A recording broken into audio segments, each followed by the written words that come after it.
Muito boa noite a todos, que Jesus esteja conosco. Boa noite ao pessoal que nos assiste de casa. Nesse instante, então, eu peço que fechemos os olhos mais um pouquinho, respirando profundamente, sentindo o ar que entra em nossos pulmões, juntamente com o ar que é a vida e é Deus, fazendo parte do nosso coração. Pedimos a proteção para essa casa tão abençoada, para cada um de nós que aqui está, para nossos familiares, e que os nossos anjos de guarda, nossos mentores, preparem o nosso coração para recebermos a mensagem do Cristo.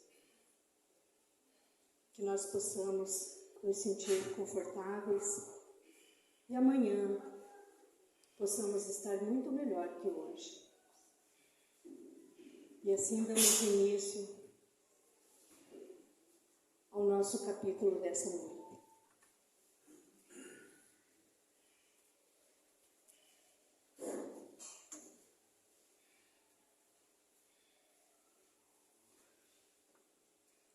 Esta casa em que nos purificas a confiança, permitindo-nos cooperar contigo no serviço aos semelhantes em favor de nós mesmos. Faze-nos, Senhor, sentir que nos concedes aqui um educandário da alma em função do nosso próprio burilamento para a imortalidade vitoriosa. Ilumina-nos o entendimento, a fim de que possamos discernir os teus desígnios de nossos desejos. Ensina-nos, Senhor, a receber todos aqueles que nos batem às portas na condição de mensageiros da tua bondade, capazes de instruir-nos no amor que nos legaste. Ajuda-nos para que venhamos a ser bálsamo aos que sofrem, escora aos que esmorecem, coragem aos abatidos e paz aos que jazem no desespero. Nos dias obscuros ou intranquilos, quando as nossas imperfeições não nos consintam perceber-te, as diretrizes, sê por misericórdia a luz que nos oriente em rumo certo. Nas horas de incerteza ou perturbação, seu equilíbrio que nos reajuste sentimentos e raciocínio. Induze-nos, ó Pai, a reconhecer que os mais fortes de nós somos o apoio dos mais fracos, os mais cultos, o auxílio dos menos cultos, os sãos, o socorro devido aos doentes, e que todos quantos já puderam entesourar as luzes do caráter cristão devem ser diante de ti o amparo de quantos ainda não conseguem apresentar o padrão de vida espiritual elevado e nobre, tanto quanto desejam. Senhor, abençoa-nos e que junto ao benemérito patrono deste lar, da paz e da bênção, possamos nós também aprender a servir-te, servindo o próximo, hoje e sempre. Uma página de Emmanuel. Então, hoje eu trouxe para nós o capítulo 21, que foi nos dado para falarmos hoje.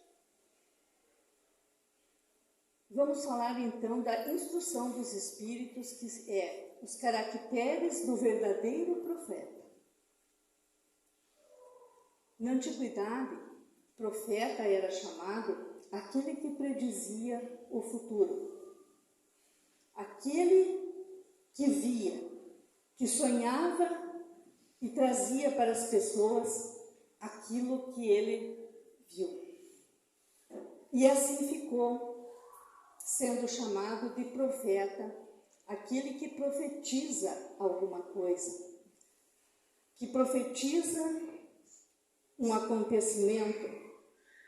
Mas nós hoje não vamos falar daquele que profetiza algo, porque o nosso maior profeta, que previu, prevê e preverá, é o Cristo Jesus, que deixou nas páginas cintilantes do Evangelho aquilo que tão necessário se faz a cada um de nós.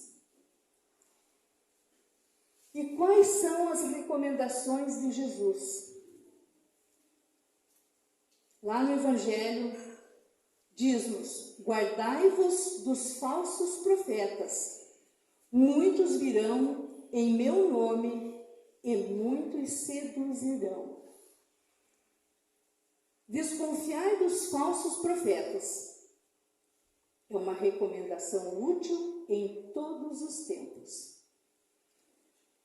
Mas como desconfiar de alguém que às vezes está fazendo bem para nós? Alguém cheio de boas intenções.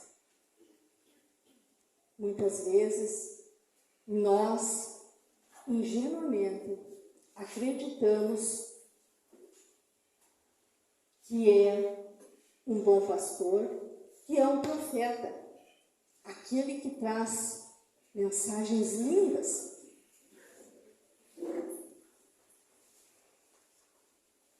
Dizendo, trazidas do além, por um espírito de renome conhecido. Aqueles que dizem que receberam uma mensagem do Cristo, da Mãe Maria, de Santo Agostinho, do próprio Deus.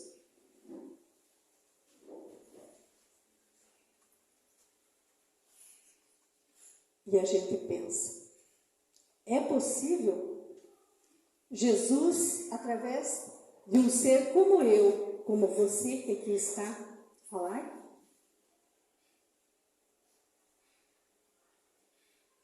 Existe no livro Semeador de Estrelas, do Divaldo Pereira Franco, uma passagem onde ele conta, acredito que eu já falei aqui sobre essa passagem, que ele estava na igreja de Santa Teresinha, lá na Itália. E ele sempre teve vontade de conhecê-la, mas não o espírito, né? Ele queria conhecer a igreja. E ele sentado dentro de uma igreja católica, rezando, orando, né? Eis que Joana de Ângeles se apresenta para ele, que é a mentora dele. E ele viu e começou a sentir um perfume de rosas a cair do teto da igreja, da grande basílica, com um perfume de rosas. Acima de Joana de Ângeles havia mais um espírito mais elevado que ela. E acima dela veio Santa Teresinha trazer uma mensagem para o Divaldo. Daí nós vamos em alguma casa espírita ou conhecemos algum médium que vem e nos diz: eu recebi uma mensagem de Jesus, eu recebi uma mensagem de Miguel Arcanjo. Aí está aonde devemos desconfiar dos falsos profetas, porque tanto o encarnado quanto o desencarnado está usando da boa fé das outras pessoas. Tanto no nosso meio, na carne, quanto no meio espiritual, existem os falsos profetas. Sobretudo no momento atual de transformação da humanidade, em que uma multidão de ambiciosos e intrigantes se arvoram em reformadores e messias. Isso está no Evangelho segundo o Espiritismo, dito pelo Espírito Erasto em Paris em 1862. E os verdadeiros profetas são escolhidos por Deus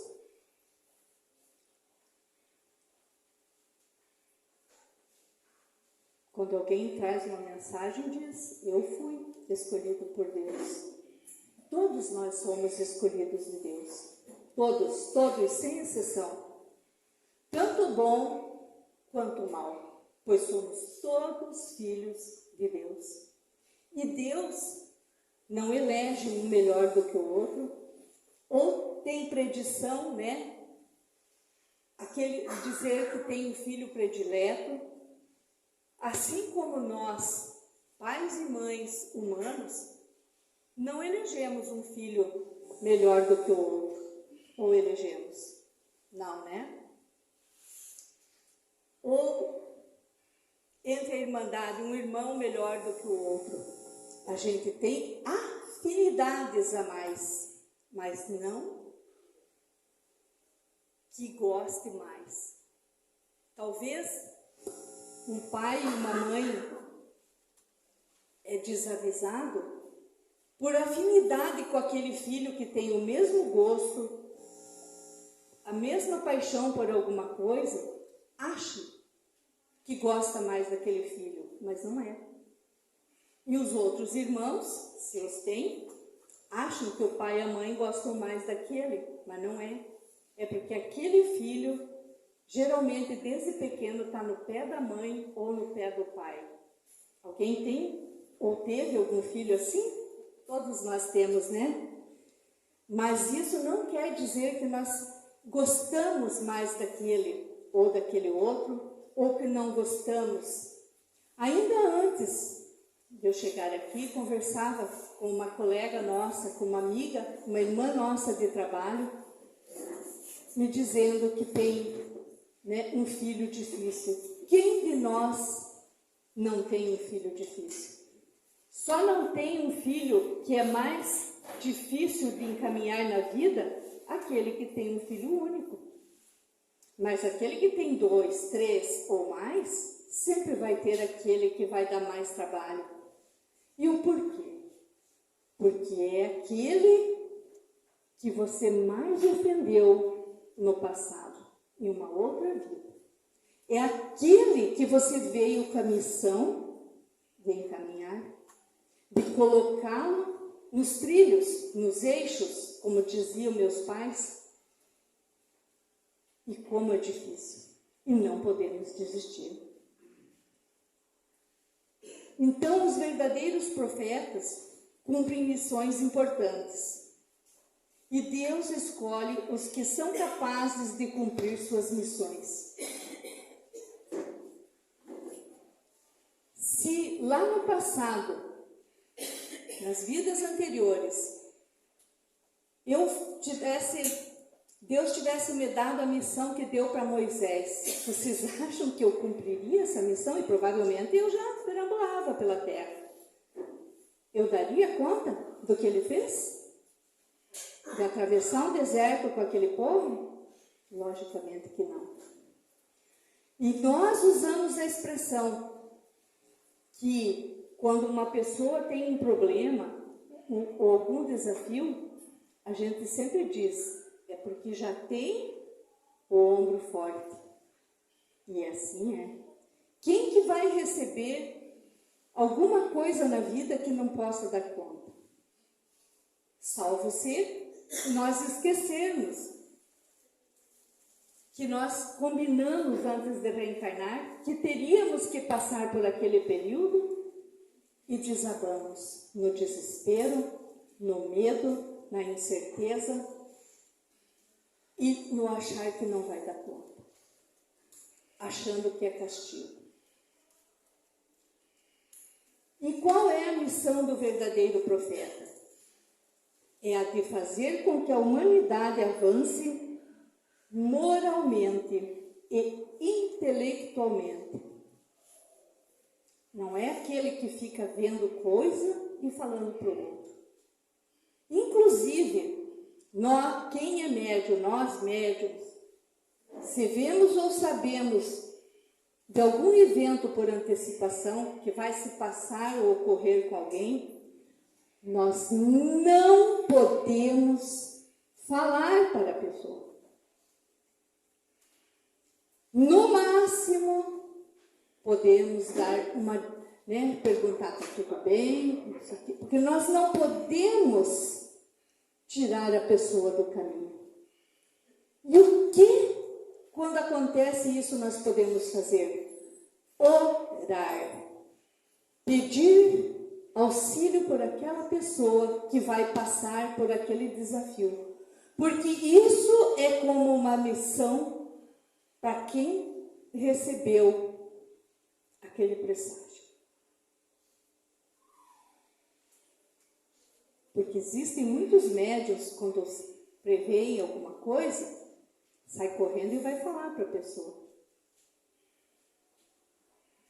E o que vai acontecer com a pessoa se ela não tem maturidade para saber que ela vai sofrer um acidente, que vai desencarnar alguém na família?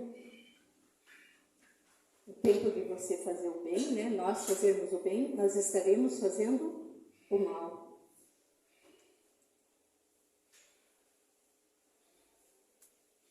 Para essa missão são escolhidos os espíritos já adiantados.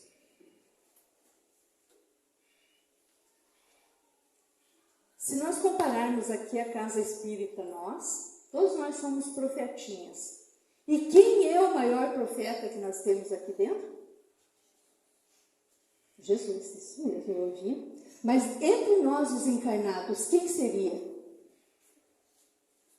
A pessoa mais equilibrada, a pessoa que está trazendo aqui para nós a possibilidade de estarmos aqui. É aquele administrador do centro que nós sabemos o nome, aquele casal, aliás, tem 2 casais aqui dentro, e depois tem os outros que auxiliam, que vieram com essa missão de trazer para nós a segurança, a proteção através da sua vibração, juntando todos nós.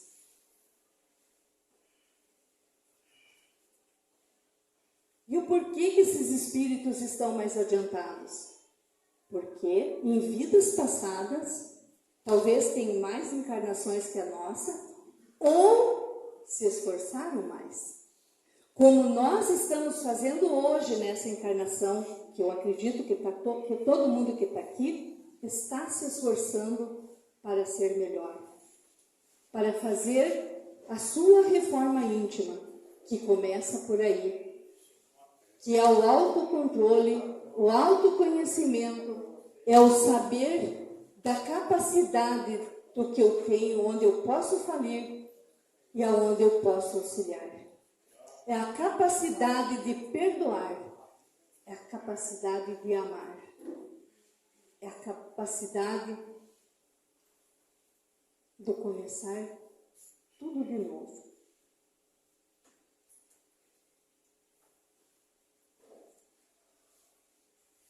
Então, são aqueles que fizeram as provas em outras vidas.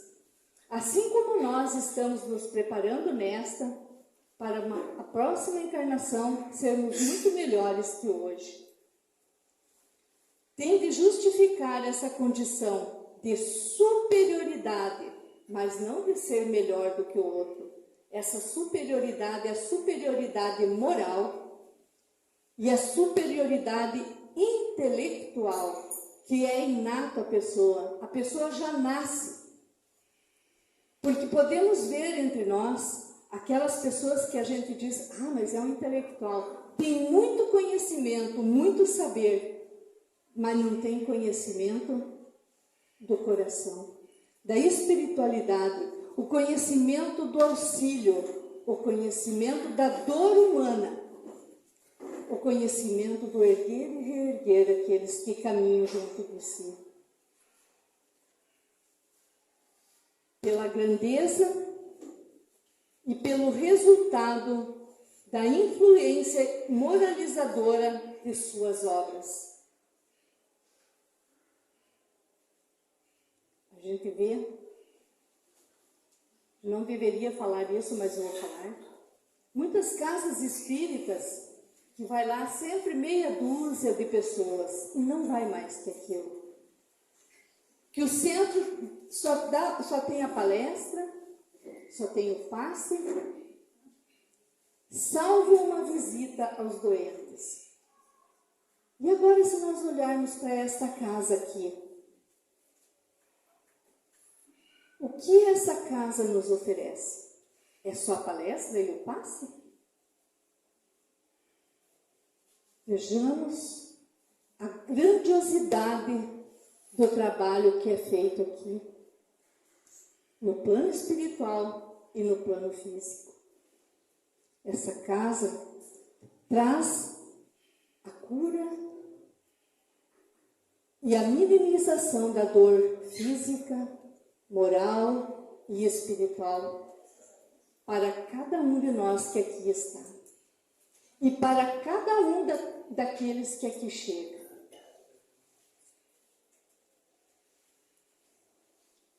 Agora está se construindo ali na frente o lar do menor. Não tem como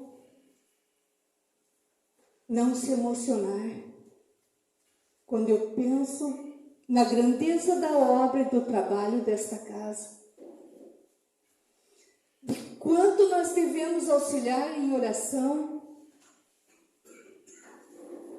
o nosso Jorge e a nossa Mira, que são incansáveis no trabalho desta casa. Que cada um de nós lembre sempre de ter um bom pensamento voltado para essa casa, para os trabalhadores dessa casa. Isso é ser profeta nos nossos tempos. Profeta não é aquele que prediz o futuro ou prevê alguma coisa, mas é aquele que faz com o coração, aquele que junta em feixes a humanidade. E essa humanidade não precisa ser o planeta Terra inteiro. É um grupo de pessoas.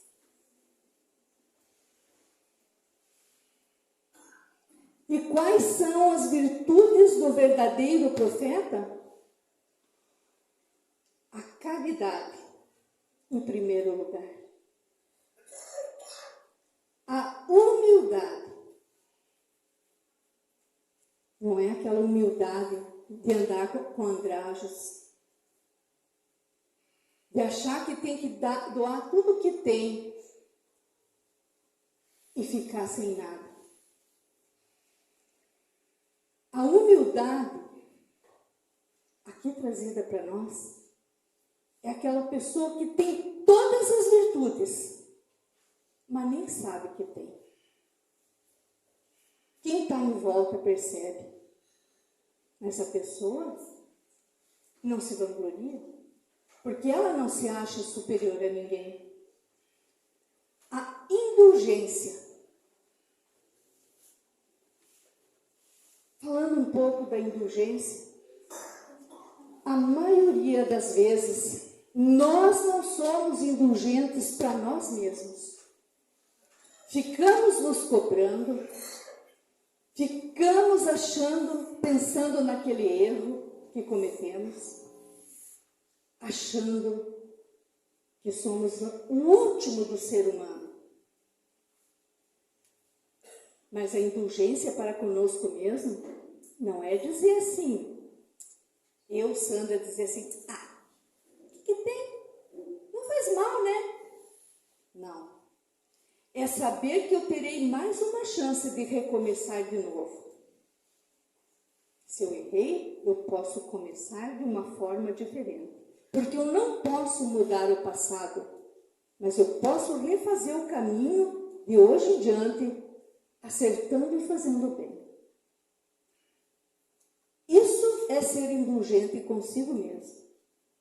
E muito mais ainda é ser indulgente para o erro dos outros. Mas quando eu sou indulgente, quando alguém me fez o mal, eu não preciso me abraçar com a pessoa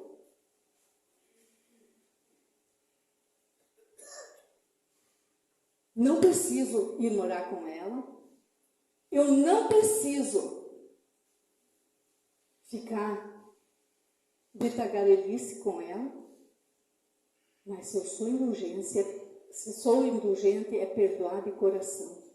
É não querer o mal para a outra pessoa. É desejar todo o bem que eu desejo para mim. Porque quando alguém nos fere, a gente não sabe o que está no coração do outro. Ele pode retornar a fazer a mesma coisa, mas eu tenho o dever de ser indulgente para com as pessoas. Muitas das vezes, nós pedimos perdão para alguém e a pessoa não diz, eu te perdoo. E a gente fica se sentindo magoado, fica se sentindo ultrajado. Mas quem que está precisando de perdão, de perdoar, sou eu. Se o outro vai me perdoar ou não, é problema dele. Eu tenho que me perdoar e perdoar o outro. Eu tenho que ficar de bem comigo mesmo. Comigo mesmo. Isso é ser indulgente. Bondade. As pessoas que são boas nem sabem que são boas. Porque nós temos no meio de nós, né, eu incluída, pessoas boazinhas. Pessoa boazinha é muito diferente de uma pessoa boa. Porque o bonzinho, geralmente, é bonzinho na tua frente. E usa de falsidade para quando está por detrás, ou em pensamento, pensa as piores coisas de você. Isso não é uma pessoa boa. E pessoa boa não é aquela que dá pão para o outro, que faz isso, faz aquilo. A pessoa boa tem que ser boa na frente das pessoas e principalmente quando ninguém está vendo. Eu, comigo mesmo. Modéstia. Né? A modéstia está junto ali com a humildade. Vocês já viram um grande espírito, um grande profeta da nossa era, um Divaldo Franco, um Chico Xavier, o nosso Jorge, ficar se gabando das coisas que faz? Do saber que tem? Do amor que carrega no coração? Não, né? Mas nós estamos aqui estudando, aprendendo para adquirirmos todas essas virtudes. Uma, acho que nós já temos, que é a caridade, né? Nem que seja forçado, a gente já está fazendo. E é assim que a gente vai aprender. Não tem outra forma. Depois torna-se tão natural que quando vê, nós estamos sendo caridosos o tempo todo. O amor. O amor. O amor que muitos de nós conhecem é o apego. Que é o achar que aquela pessoa tem que ser tua, que tem que estar ali junto contigo. Isso não é amor. Amor é um sentimento maior que engloba todos. É o bem-querer para comigo e para com todos, para com a natureza, para com o planeta, para com a galáxia. A gente não tem nem como falar do amor, da impressão que a gente não consegue descrever o que é o amor. Porque o amor que nós conhecemos é aquele que nós temos dentro da nossa família. Mas já é um exercício. É aí que nós começamos a amar. Mas tem que ser um amor com desapego. E como que acontece esse amor desapego na família? Principalmente para os pais, pai e mãe. É quando o filho cresce e vai embora. E você continua amando e querendo o bem dele. Mesmo, esses dias falávamos num estudo, num curso do sábado sobre isso. E é natural para todas as famílias. Os filhos crescem e se vão. E aí a gente começa a aprender o amor desapego, a desapegar. Forçado, mas vai aprendendo. Né? Tem umas carinhas me olhando e pensando, é mesmo. Porque a gente fez isso com nossos pais. Apesar que, uns anos atrás, família era o marido, a mulher, os filhos, mais o pai dele e a mãe dele, mais os pais, né, do outro cônjuge. Ia-se almoçar nos domingos na casa dos pais. Muito obrigada, Vitor, meu filhinho querido. Íamos na casa dos nossos pais passar os domingos. Era ou não era isso que fazíamos? Era o compromisso do domingo, ir na missa, e depois da missa, ir na casa dos pais. Visitávamos as duas famílias. Íamos. E hoje já não é mais assim. Casam-se, ou vão morar junto, e a família é aquilo ali. Isso quando está morando com alguém, você não está morando sozinho, só com um pet, e acha que aquela ali é a família dele.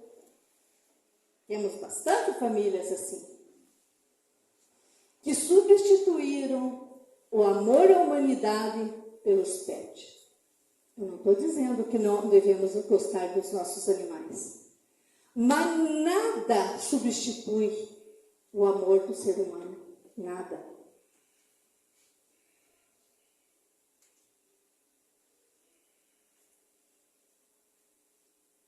Os verdadeiros profetas caracterizam-se pelos mais sérios e elevados valores morais de um cristão verdadeiro.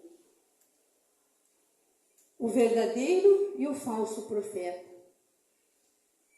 Como já falamos, o falso profeta nós temos no meio de nós encarnados, né, que são aquelas pessoas os bonzinhos. E temos no meio espiritual também os espíritos enganadores. Obrigada. O verdadeiro profeta, então, ele é humilde e modesto. Revela-se pelos seus atos.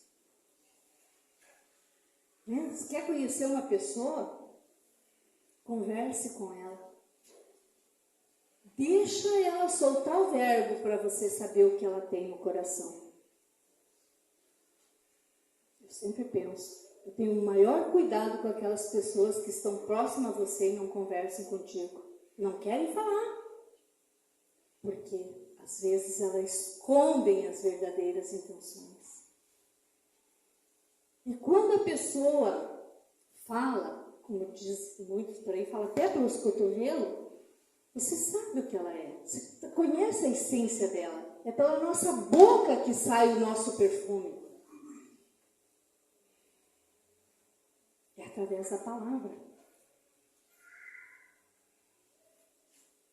Aí você já começa a distinguir a pessoa boa e a pessoa não tão boa, não é má, né? Mas ela é uma pessoa que está em busca ainda do conhecimento. Na escada da vida.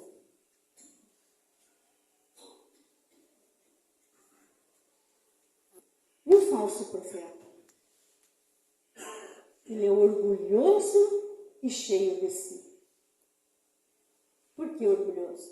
Porque ele pensa que sabe mais, que ele pode mais e que ele é melhor do que os outros. E tudo que ele fala, ele acha que é o correto. E que os outros falam, são todas inverdades. Ele sente necessidade de falar e enganar as pessoas. Mas para ele se compraz. Ele acha que isso é bom, que é favorável para ele. Tem um livro da Irmãs Dufaux, o espírito Irmãs Dufaux, que fala assim, ó. Quem sabe muito, pode muito.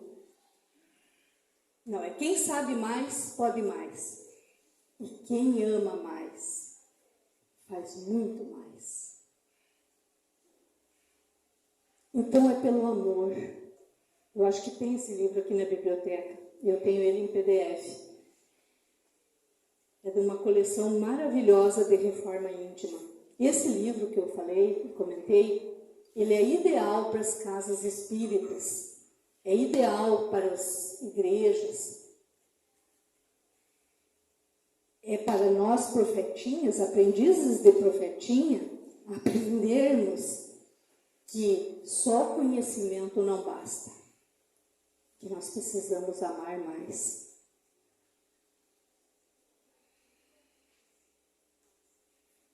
O falso profeta fala com altivez. Está sempre temeroso de que não lhe deem crédito. É aquela pessoa que quer convencer o outro, que é ela que sabe, que aquilo que ela está falando é verdadeiro. Dá-se a ele próprio como um enviado de Deus. Aí eu pergunto, que interessante, né? Alguém diz assim, não, mas eu sou enviado de Deus. Eu fico pensando, que legal, né? De certo, Deus enviou ele 2 vezes, porque eu também sou enviada de Deus. Cada um de nós que está aqui somos enviados de Deus. De certo, essas pessoas pensam que Deus fez como no enviar uma mensagem, pegou o dedo lá e reenviou ele várias vezes, né? Enviado de Deus. Com louvores ainda. Porque Deus não faz distinção de ninguém. Como nós já falamos, né? Qual pai e mãe que tem predileção a mais por um filho?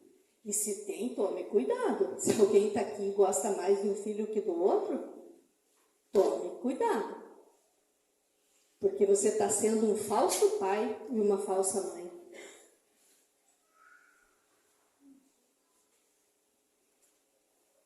De tudo o que revele um átomo de orgulho, fugir como de uma lepra contagiosa que corrompe tudo que toca. Assim é o falso profeta. O que é para nós fazer? Fugir. Não é para nós virar a cara para a pessoa. Nós não vamos dar crédito para ele também, né? Quantas pessoas não conhecemos assim? Nós não vamos ficar esperando aqui que venha Padre Vitor, né, que já está em espírito, que o Chico Xavier vem aqui para falar através de nós. Então é nós mesmos. E quantos de nós não faz isso? Ou fazíamos? O Espírito Erasto diz para nós, desconfiai dos falsos profetas numa época de renovação, qual a presente, porque muitos impostores se dirão enviados de Deus. Eles procuram satisfazer na terra a sua vontade, a sua vaidade, né? Exploram a credulidade dos outros.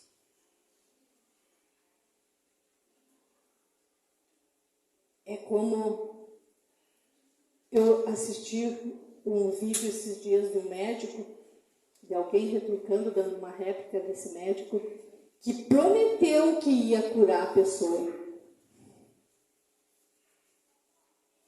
Que erro que ele cometeu.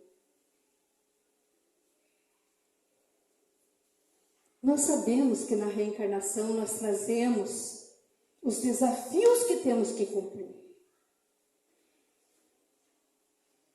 Como vamos prometer a alguém que vamos curar, que vamos fazer, que vamos... Não podemos. Temos todos os tipos de medicina na Terra. De energia, de cura. Falávamos antes da palestra, cura quântica, o biomagnetismo. Mas se eu vim para passar por aquilo,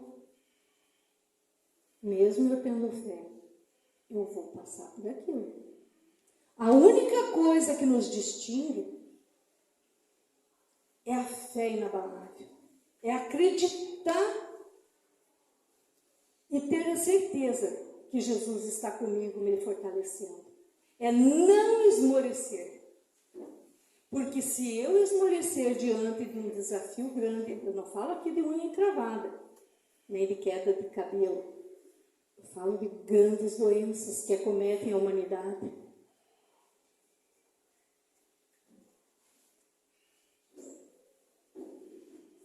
Como que nós, nem Jesus não prometia a cura. Ele fazia, dizia, tua fé te curou. Vai e não erre mais. Por isso que às vezes a gente se pergunta, por que um é curado e o outro não? Porque nós estamos em graus diferentes de evolução. Uns de nós são milenares, outros são centenários, mas não tem ninguém aqui na primeira encarnação, no planeta Terra atualmente. Acham então, os falsos profetas, cômodo viver à custa dos que lhes prestam ouvidos. Charlatanismo, a cobrança por alguma coisa, por um dom que Deus deu de graça. Mas uma terrível justiça os espera. Podeis estar certos. E não pense que quando desencarnar ou quando estiver encarnado, Deus vai estar lá com o dedão dele mostrando, você errou ali, eu vou te punir por isso. Não. O que nos pune? A consciência. A nossa consciência. Que é como eu, Sandra, sentasse na frente de uma Sandrinha, juíza, que vai ficar me mostrando. É eu comigo mesmo. Como cada um que está sentado aqui, a Mariazinha com a Mariazinha, o Joãozinho com o Joãozinho, o Eduardinho com o Eduardinho. É como se abrisse uma tela e não tem escapatória. Por mais que eu fique bitolando a minha mente, repetidamente repetindo a mesma frase, a mesma palavra, não tem escape quando eu desencarnar. Você vai se ver frente a frente contigo mesmo. E essa justiça terrível que o espera, nós podemos estar certos. Mas é como eu falei, nós podemos fazer um recomeço todos os dias. Ninguém está livre de errar. Todos somos falíveis.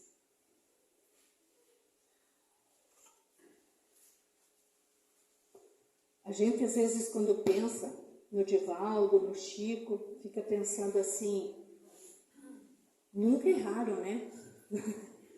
É claro que já erraram nessa encarnação. Estão no corpo humano. E tem como eu não errar? Não tem. Porque nós somos falíveis. Né? O nosso ego é muito forte ainda.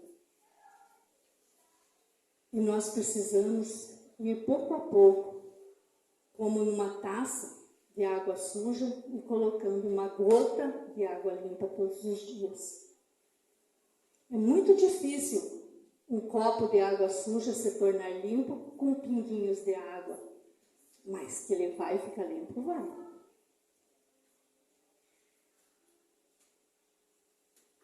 Ó Deus, que vos revelai pela natureza, vossa filha e nossa mãe.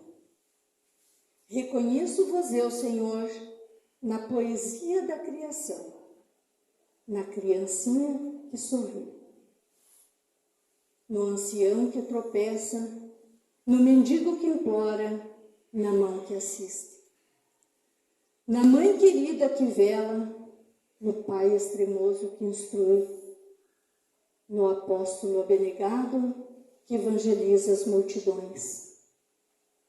Ó Deus, reconheço-vos eu, Senhor, no amor do esposo, no afeto do filho, na estima da irmã, na justiça do justo, na misericórdia do indulgente, na fé do homem piedoso, na esperança dos povos, na caridade dos bons, na inteireza dos íntegros.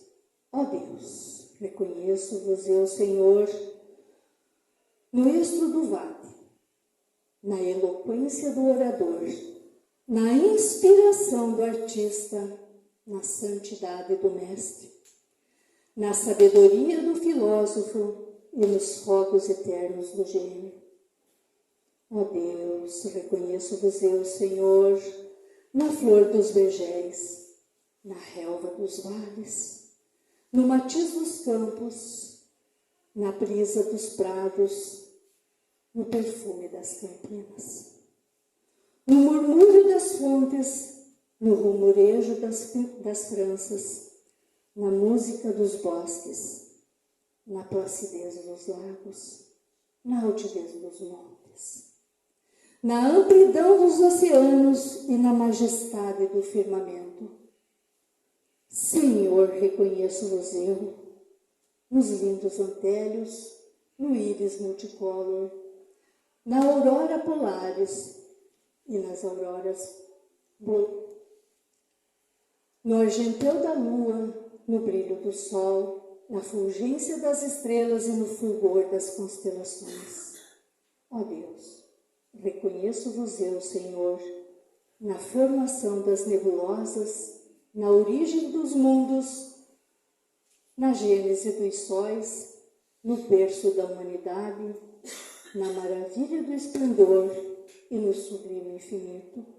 Ó Deus, reconheço-vos eu, Senhor, com Jesus quando ora, Pai nosso que estais nos céus, ou com os anjos quando cantam, glória a Deus nas alturas. Poema de Eurípides Barçanufo. Muito obrigada a todos, desejo um bom retorno e que possamos reconstruir nossas vidas dia a dia. E devolvo a palavra ao dirigente da casa.